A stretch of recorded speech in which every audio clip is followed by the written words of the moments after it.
This is Nurse of Death, the Lucy Letby story. Lucy Letby is accused of murdering 7 babies and the attempted murder of 10 more babies at the Countess of Chester Hospital, NICU. In our first episode, we detailed the allegations against Nurse Lucy Letby, the demise of baby A and the rapid decline of baby B, who was spared from death within minutes due to the fast action of one of Lucy's colleagues. We now move on to babies C through F. On June 10, 2015, a premature baby boy weighing about 800 grams, 1.8 pounds, was delivered at the Countess of Chester Hospital. Lucy Letby is accused of killing him just a few days later. Baby C is the second of the 7 babies she's alleged to have killed at the hospital's neonatal unit. When Letby worked the night shift on June 13th, she was responsible for watching over another baby boy located in a different room than baby C. Despite this, they claim that Letby was there in the intensive care room about the time that baby C suffered a rapid collapse at 11:15 p.m. Despite the fact that she had no apparent reason to be there, it was rumored that she had murdered him by inserting air into his stomach via a nasogastric tube. Upon his collapse, medical professionals were unable to revive him, and a token resuscitation was performed on him until a vicar from the Church of England, who was going to baptize the boy, and a priest from the Catholic Church who was going to bless him, arrived. However, indications of life began to return as the parents embraced their son while they waited for the ministers to arrive. During this time, the doctors detected occasional gasps of air and feeble heartbeats. An on-call consultant was unable to provide an explanation for the fairly minimal signs of life that were being displayed by baby C. However, the consultant did inform the child's parents that the likelihood of their son recovering was remote, and the possibility of him avoiding severe brain damage was extremely remote. The court was informed that palliative care was administered and that approximately 5 hours after the baptism, there were no additional gasps or heartbeats audible. At 5:58 in the morning on June 14th, baby C was pronounced dead. During an interview on baby C, Lucy Letby stated that she found the death of the boy to be very hard because he lived several hours after the collapse, and that she had never seen that before. The nursing shift supervisor in charge that night, who cannot be identified for legal reasons, stated before the court that she had delegated the responsibility of delivering a memory box containing handprints and footprints to the parents of baby C to another nurse who was on duty at the time. Melanie Taylor was that nurse. The witness said, "I asked Lucy to focus on her designated baby because I was still concerned about him. However, Lucy went into the family room a few times and I asked her to come out and leave that family with Melanie Taylor." Simon Driver, a prosecutor, asked, was it any part of her responsibilities for her to go into that family room at this time? The witness replied, "Not that I can remember."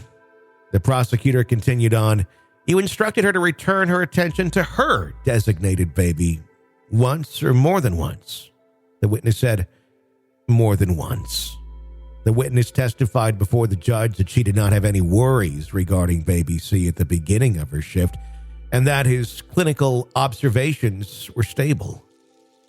Ben Myers, KC, the attorney for the defense, stated in his opening speech that child C was vulnerable, particularly to infection, and that he should have been at a children's hospital that specializes in treating children.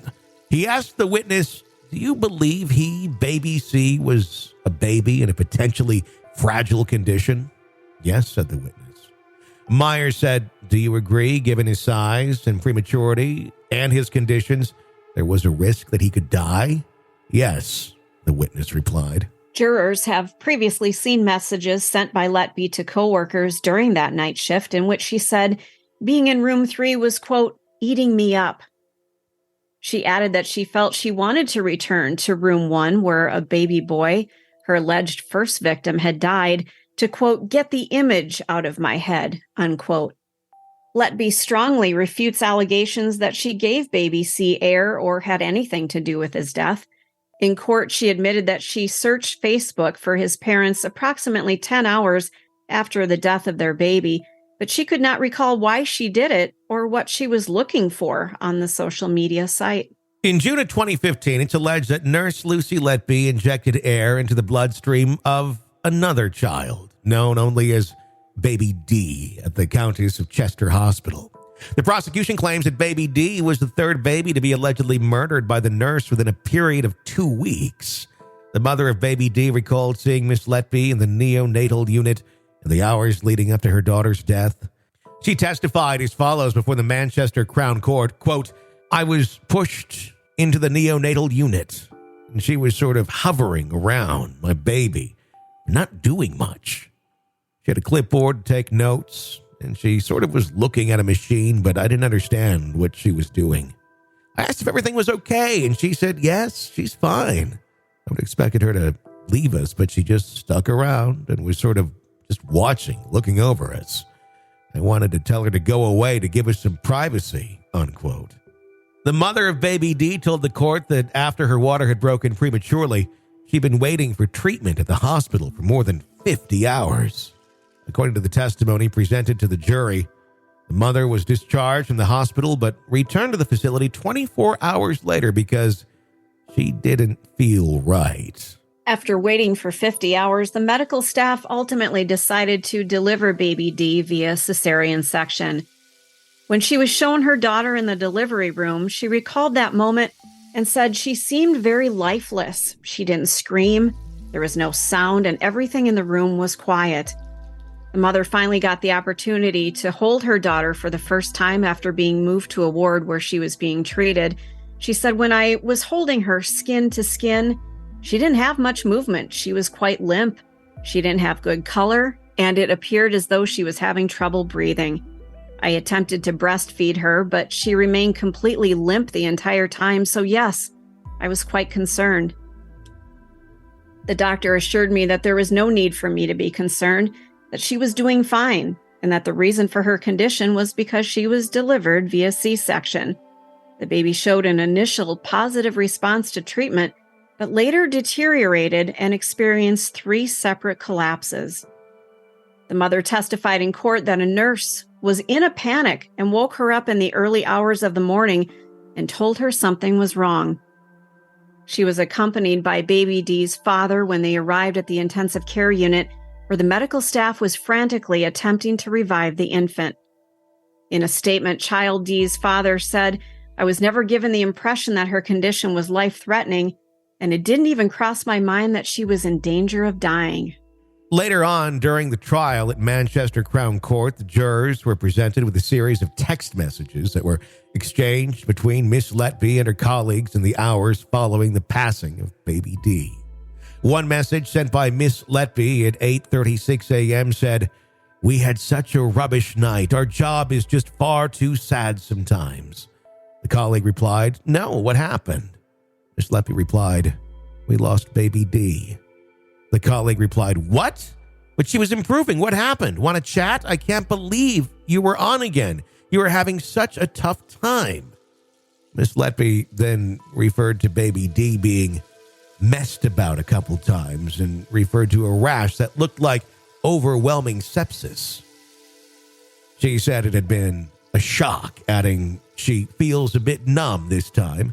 In the messages, Miss Letby said her job had so many positives, but sometimes she wondered, how do such sick babies get through and others just die so unexpectedly? Her colleague responded by saying, "You go to bed. You're an excellent nurse, Lucy. Don't forget it." In July 2015, Baby E, a twin boy, was born prematurely. The infant weighed 1.3 kilograms, just under 3 pounds, at birth. His mother recalls walking into the neonatal unit with milk for her babies when she encountered Nurse Letby allegedly in the act of attacking her newborn. At the time, she didn't realize that was what was happening. Baby E was described as being in extreme distress and was bleeding profusely from his mouth. Letby is said to have attempted to reassure the boy's mother by telling her that the blood was caused by a nasogastric tube irritating her son's throat. She is also said to have added, "Trust me, I'm a nurse." Nick Johnson, KC, a prosecuting attorney, told the jury the mother interrupted Lucy Letby, who was in the process of attacking Baby E. Baby E was pronounced dead less than 5 hours after Letby had been seen with him. The baby had lost more than 25% of his total blood volume, according to a testimony given in court by a doctor who said he had never seen a baby bleed like this. No postmortem was performed, and baby E's death was initially attributed to a gastrointestinal disorder that can affect premature babies. Prosecutor Johnson called this a major error. The jury was informed that experts later came to the conclusion that baby E's death was caused by gas purposefully introduced into his circulation and bleeding indicative of trauma. The court heard that Letby showed an extraordinary interest in the twins' family by looking for them on social media 2 days after baby E passed away and numerous times in the months that followed, including on Christmas Day 2015. When baby E collapsed, the nurse allegedly wiped out the mother's visit from the medical records and then lied about being elsewhere. The prosecution claimed that Letby was attempting to establish an alibi in someone else's medical records. Jurors were informed that Letby next developed a sinister interest in baby F, who was baby E's 6-day-old twin brother. Less than 24 hours after his siblings' passing, the nurse allegedly gave baby F a feeding bag loaded with insulin. When asked afterward in a police interview why she looked up the boy's parents on Facebook, Letby replied that she may have done so to see how baby F was doing. The jury was informed that Letby was the only constant presence on the neonatal ward in June 2015, when 3 infants died and 1 experienced a life-threatening collapse in the span of 2 weeks. Lucy Letby faces 22 charges for allegedly killing 5 infant boys and 2 infant girls, as well as the attempted murder of 10 others at Countess of Chester Hospital in 2015 and 2016. The trial continues on.